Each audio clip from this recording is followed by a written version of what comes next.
ಎಲ್ಲರಿಗೂ ನಮಸ್ಕಾರ. ಇದು ಶ್ರೀ ಮಲೆ ಮಹದೇಶ್ವರ ಕ್ಷೇತ್ರ ಅಭಿವೃದ್ಧಿ ಪ್ರಾಧಿಕಾರದ ಪ್ರಕಟಣೆ.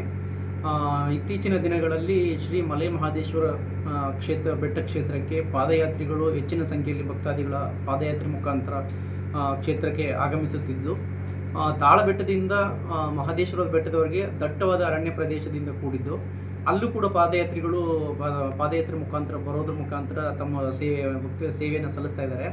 ಹಾಗಾಗಿ ಇತ್ತೀಚಿನ ದಿನಗಳಲ್ಲಿ ಆಕಸ್ಮಿಕವಾಗಿ ಚಿರತೆಯೊಂದು ಮಂಡ್ಯದ ಭಕ್ತಾದಿಯೊಬ್ಬರ ಮೇಲೆ ದಾಳಿ ಮಾಡಿ ಒಂದು ಆಕಸ್ಮಿಕವಾದ ಘಟನೆ ನಡೆದಿದೆ. ಹಾಗಾಗಿ ಎಲ್ಲ ಭಕ್ತಾದಿಗಳಲ್ಲಿ ಈ ಮೂಲಕ ವಿನಂತಿಸಿಕೊಳ್ಳುವುದೇನೆಂದರೆ, ಮೊನ್ನೆ ಜಿಲ್ಲಾಧಿಕಾರಿಗಳ ಆದೇಶದಂತೆ ತಾಳಬೆಟ್ಟದಿಂದ ಮಹದೇಶ್ವರದ ಬೆಟ್ಟದವರೆಗೆ ಸಂಜೆ 6 ಗಂಟೆಯಿಂದ ಬೆಳಿಗ್ಗೆ 6 ಗಂಟೆವರೆಗೆ ಪಾದಯಾತ್ರೆ ಮಾಡುವುದನ್ನು ನಿಷೇಧಿಸಲಾಗಿದ್ದು, ದಯಮಾಡಿ ಎಲ್ಲ ಭಕ್ತಾದಿಗಳು ಸಹಕರಿಸಬೇಕಾಗಿ ಈ ಮೂಲಕ ಪ್ರಾಧಿಕಾರದಿಂದ ಕೋರಿಕೊಳ್ಳುತ್ತೇವೆ. ಜೊತೆಗೆ ನೀವು ಪಾದಯಾತ್ರೆಯನ್ನು ಮಾಡಬೇಕಾದರೆ ತುಂಬ ಎಚ್ಚರಿಕೆಯನ್ನು ವಹಿಸಬೇಕು. ಏಕೆಂದರೆ ಕಾಡು ಪ್ರದೇಶವಾಗಿರೋದ್ರಿಂದ ಕಾಡು ಪ್ರಾಣಿಗಳ ಹಾವಳಿ ಹೆಚ್ಚಾಗಿದೆ ಮತ್ತು ಕಾಡು ಪ್ರಾಣಿಗಳಿಂದ ತೊಂದರೆ ಆಗುತ್ತೆ.